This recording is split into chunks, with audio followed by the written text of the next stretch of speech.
Bom dia. Estejamos todos em paz. Vamos dar início a mais uma reunião.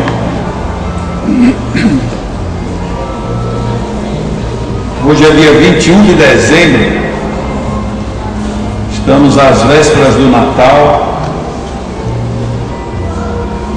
Por isso mesmo, acho que nosso clima psíquico tem que ser bem harmonioso, bem tranquilo.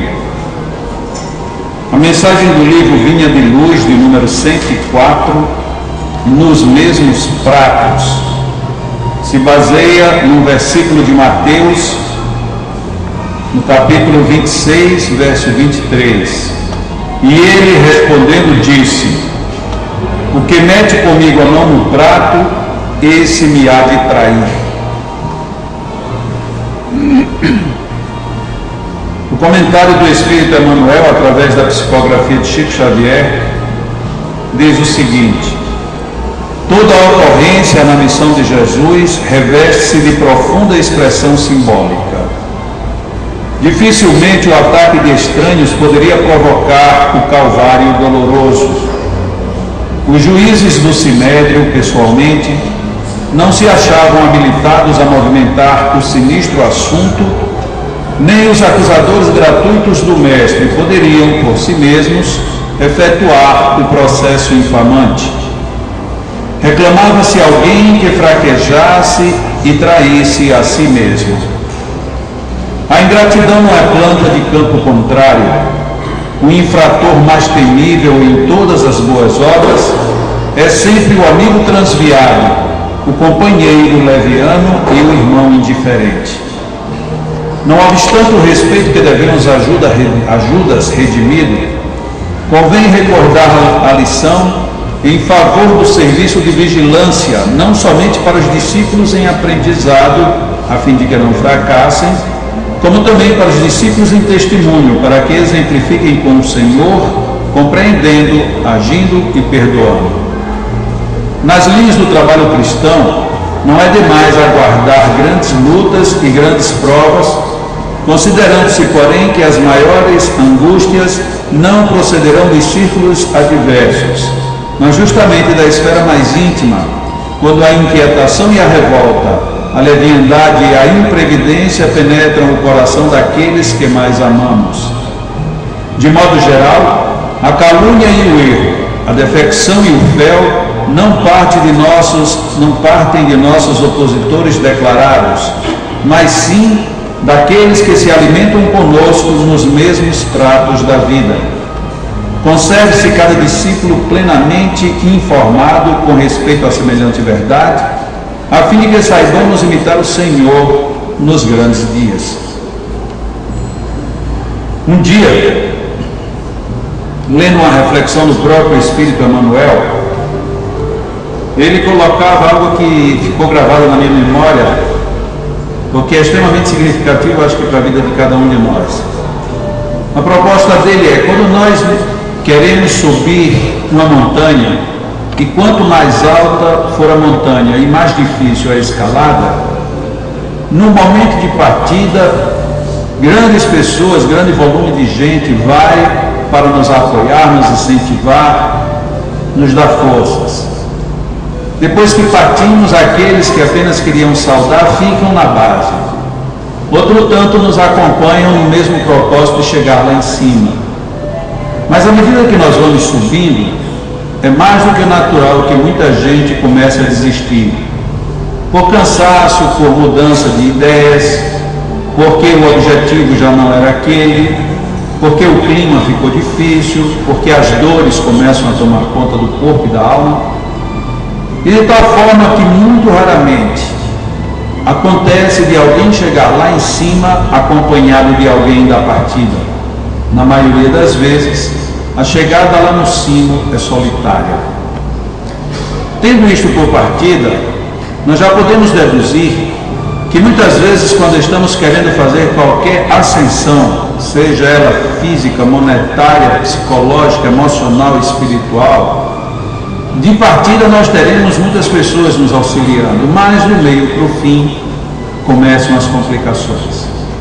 E para mostrarmos que realmente temos decisão no que queremos, é preciso perseverar e ir até o fim. Fazendo a junção desta imagem com a mensagem de hoje, nós encontramos uma situação que se cruza de uma maneira muito interessante. Se quando nós vamos subindo, tomando o primeiro exemplo, muitos vão nos largando no caminho, tomando a segunda referência, a proposta aqui por Mateus, conforme Jesus, dizendo que aquele que colocará a mão no mesmo prato que eu será o que vai me trair, é exatamente isso que acontece.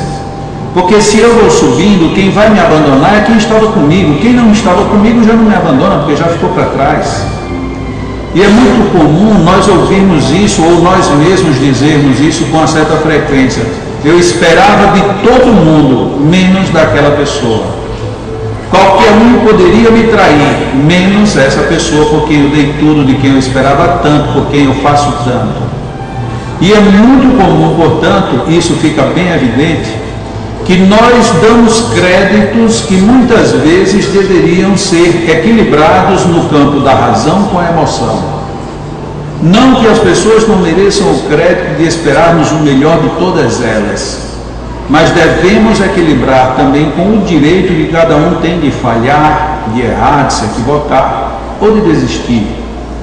Realmente é muito doloroso quando nós confiamos muito numa pessoa, e principalmente quando essa pessoa é muito próxima de nosso coração e no final essa pessoa nos provoca grandes decepções.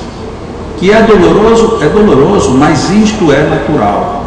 É natural porque ainda estamos vivendo num meio, num nível em que não valorizamos tanto as coisas boas como temos valorizado as coisas que têm menor valor. Nós usamos muito e com muita frequência esse tipo de mudança. Certa vez eu estava comentando numa palestra, e acredito que até foi aqui mesmo no Leão, quando eu fiz o primeiro café cultural, Lições para Toda a Vida, em que nós perguntávamos para algumas pessoas de público se nós sabíamos ou não como fazer para viver muitos anos de vida. E é engraçado que todos nós sorrimos, porque no fundo todos nós sabemos. Nós sabemos que precisamos fazer exercício, que precisamos dormir tranquilos e por um tempo bem definido, precisamos ter uma alimentação equilibrada, precisamos de uma série de atitudes que todos nós temos condições de programar para a nossa própria vida. Mas o que é que nós fazemos no nosso dia a dia? Nós simplesmente trocamos tudo. Ah, eu deveria comer mais verdura, mas o que eu gosto mesmo é fritura. Ah, eu deveria diminuir o doce, mas o que eu gosto mesmo é de bolo com chocolate e arrodeado de caramelos. Ah, eu deveria beber mais água, bem antes ou bem depois das refeições, mas o bom mesmo é uma Coca-Cola no meio da refeição. E aí depois a gente está com uma série de complicações oriundas de uma má alimentação, e aí queremos que um médico passe um remédio e o remédio sozinho resolva todo o problema. Por quê? Porque não queremos seguir aquilo que já sabemos. Quem de nós não sabe como nos prevenirmos? Todos sabemos, mas por que não nos prevenimos? E o pior é que é irônico, todos nós dizemos, eu quero viver muito. E se você fizer a segunda pergunta, e eu quero viver bem. Aí você pergunta a terceira, e o que é viver bem? É viver tudo errado. Então vejam que nós usamos de uma certa incoerência na nossa própria vida, no nosso próprio modo de viver. E o pior é que quando nós sabemos que não podemos, agora não é uma questão mais de dever fazer o certo, nós somos agora constrangidos a termos que fazer o certo. Uma pessoa que eu conheço, diabética, dependente de insulina, vai dizer, já que eu tomo insulina, então eu posso comer tudo. E aí come tudo e põe para a insulina resolver o problema. E um belo dia vai ter um coma de glicose e vai desencarnar, vai chegar do outro lado e vai dizer, mas se eu soubesse eu não tinha feito. Mas quem é que não sabe? Nós sabemos. Mas a mesma coisa se dá com as relações humanas. Quem é que não sabe que um filho vai dar trabalho? Quem é que não sabe que um pai e uma mãe, depois de uma certa idade, vão ficar ranzinzas? Quem é que não sabe que os avós vão deseducar os netos? Todo mundo sabe disso. Por que a gente fica nervoso então? Porque a gente quer ficar nervoso, do mesmo jeito que em vez de comer a verdura, a gente vai comer a fritura. Nós optamos, e se nós optamos, vamos reclamar de quem? E se agora eu, em relação à minha própria vida, tomo as opções e as decisões erradas, por que o outro não tem o direito de também tomar uma opção diferente da minha e, portanto, eu terminar me sentir contrariado por ela? A questão é que, em vez de eu entender que o outro tem direito a se equivocar, eu acho que o outro está fazendo alguma coisa para me machucar, para me perturbar, para me atrapalhar. E o pior é que na pedagogia moderna nós aprendemos muito bem isso. Quanto mais a gente diz para o outro que desse jeito você me tira do sério, mais o outro fica sabendo como nos tirar do sério.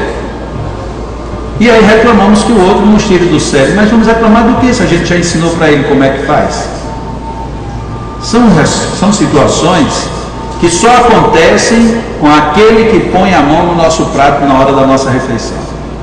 É a expressão de Jesus. Vai ser aquele que comigo vai comer no meu prato que vai me trair. Ele estava dizendo exatamente isso. Nós vamos ser traídos pelos que estão perto de nós.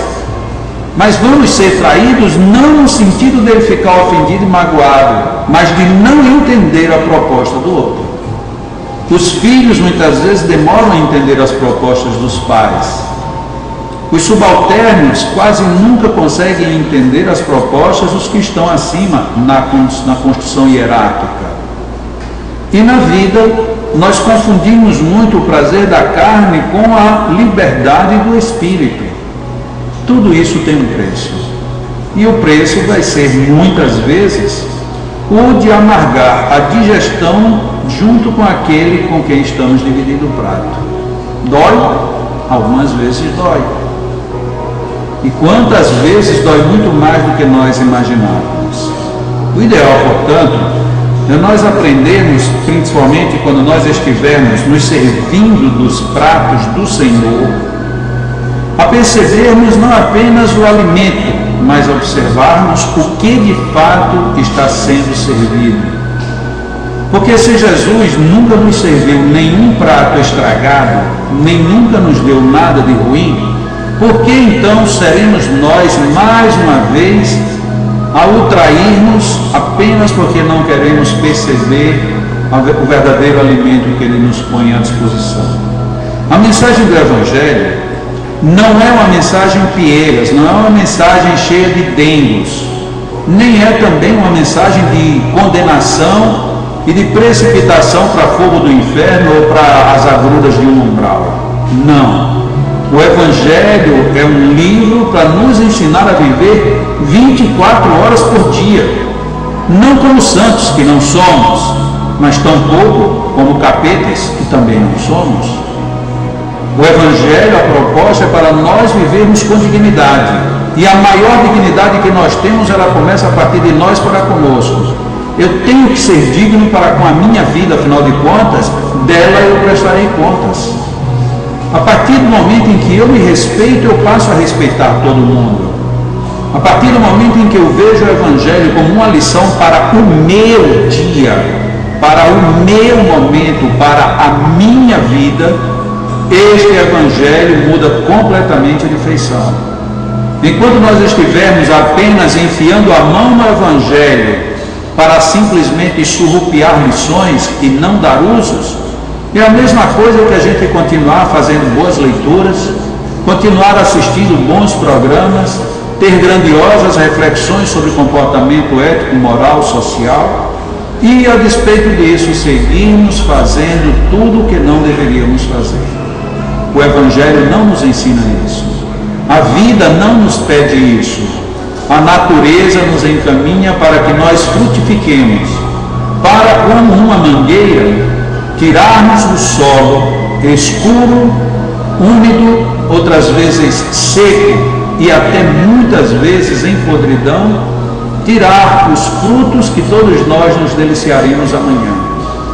Essa é a nossa missão. Ainda que alguém me traia, ainda que alguém enfie a mão no meu prato, e essa pessoa com toda essa intimidade me trair, isto não poderá me abalar. e ainda que depois disso eu tenha que enfrentar os piores momentos, será a minha oportunidade de vitória e de superação. Que nesse período de Natal, que é um período às vezes um tanto quanto complexo, muita gente nessa época fica exuberando de felicidade, sorri com muito mais facilidade, transmite uma paz com muito mais eloquência. Que ótimo que assim seja. Mas tem pessoas que nessa época se pegam de repente numa tristeza e num abatimento sem maiores explicações. Porque as explicações não estão nos livros, nem estão no ar. As explicações estão no nosso mundo íntimo. Quantas vezes precisamos nos lembrar de Jesus quando nos disse: preciso que nos tornemos como crianças, porque é lá na nossa infância emocional, psíquica, espiritual, que muitas vezes estão guardados e muitas vezes mal guardadas lembranças que nós já deveríamos ter superado. Façamos reflexões no Natal, não para saber que a época é boa de ganhar ou dar presentes, mas façamos uma reflexão no Natal para sabermos que nós temos bons alimentos, tanto para nos servirmos como para servir, e que cabe a nós fazermos bom uso. Afinal de contas, continuamos nos servindo do prato do Senhor, e para sermos justos com Ele, que pelo menos usemos com equilíbrio os alimentos que Ele nos dá.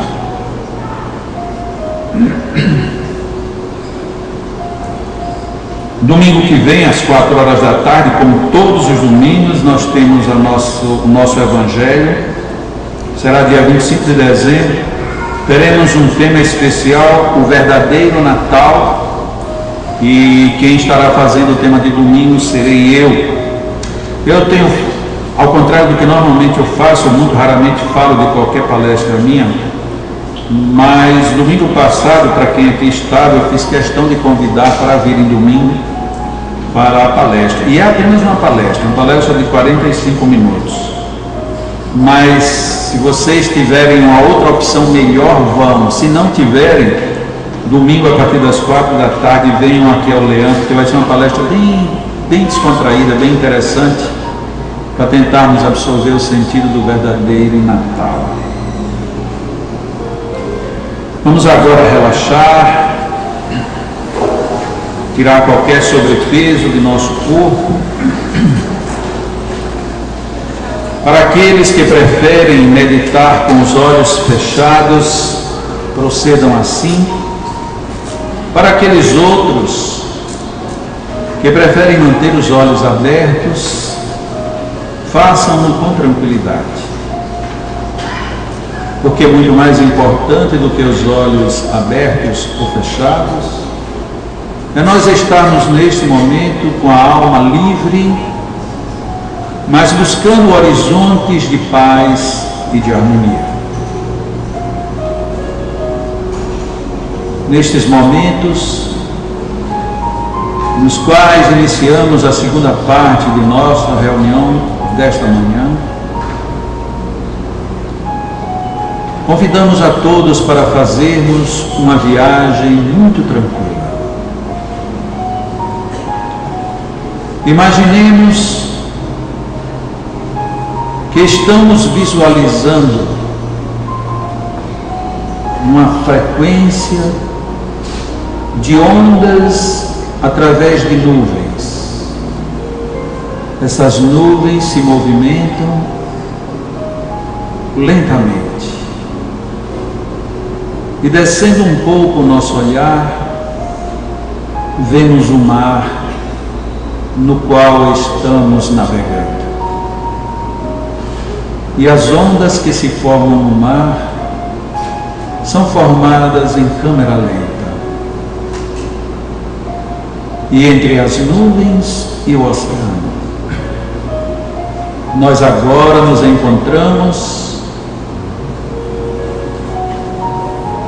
e nessa imensidão vamos receber toda a paz e toda a harmonia que buscamos. Sintamos em nossas almas o balanço bem suave das ondas que nos envolvem e que nos permitem observarmos a natureza com novos olhos. Neste momento, podemos olhar uma figura que muito raramente conseguimos. Neste oceano imenso e nestas nuvens, abre-se espaço para surgir o sol. E agora podemos olhar para o sol sem que ele prejudique as nossas vistas. Sintamos o oceano bailando, as nuvens passando lentamente e o sol penetrando pelos nossos olhos dentro de nossos corpos. E compenetrados da bênção que é o sol, imaginemos agora que este sol nada mais é do que a emissão de uma luz muito poderosa de um colegiado de bons espíritos, de uma reunião de espíritos nobres, de verdadeiros anjos da humanidade, que estão em oração, emitindo para os corações de cada um que lhe sintonizarmos as melhores vibrações. E colaborando com tudo isto, os nossos magnetizadores neste momento auxiliam projetando fluidos de suas próprias almas, para desta maneira nós encontrarmos e permitirmos que esses fluidos desses amigos espirituais penetrem em nossas almas, mas também tenham estabilidade dentro do nosso psiquismo. Estamos ainda no meio do oceano e a cada balançar que vamos sentindo na alma, é como que estivermos percebendo e recebendo ondas e mais ondas de fluidos e de energias. Permita-se receber as bênçãos que estão ao seu dispor. Abra seu coração. Deixe que os seus olhos fiquem extasiados com esta luz. Mas abra o coração para receber esses fluidos, penetrando pelos centros superiores do alto da cabeça, da fronte e da garganta. Esses fluidos se distribuem em todos os órgãos e, como são fluidos muito sutis, muito finos, nada impede as suas passagens. Apenas nós podemos melhorar, cada um de nós. Podemos melhorar a absorção desses fluidos, dessa energia. E no meio desse grande grupo de espíritos superiores, certamente se encontra o amor de Jesus, como a nos convidar a cada um a nos servirmos do seu Evangelho.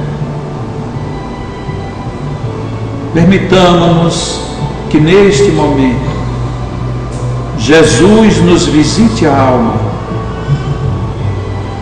que Jesus seja o grande homenageado de nossas almas, em nossas almas, por nossas almas.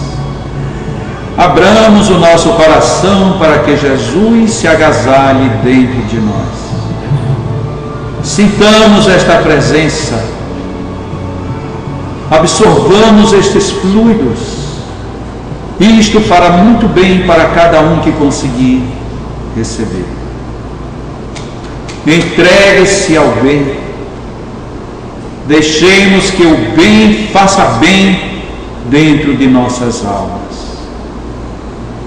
Recebamos essas energias com alegria, com entusiasmo, com fé e convicção de que seremos e faremos melhor. Permitamos que Jesus habite em nossas almas, não em palavras, mas como Ele disse, em espírito e em verdade. Deus Pai amado, nesta hora que Te recebemos, as energias de vida, as bênçãos que nos mantêm vivos e perfeitos, nós Te agradecemos, Senhor. Nós Te agradecemos por tudo que nos acontece. Só Te pedimos sabedoria para aprender mais, paciência para resistir sem nos perdermos, perseverança para prosseguirmos nos bons propósitos e vida para que aproveitemos todas as Tuas bênçãos.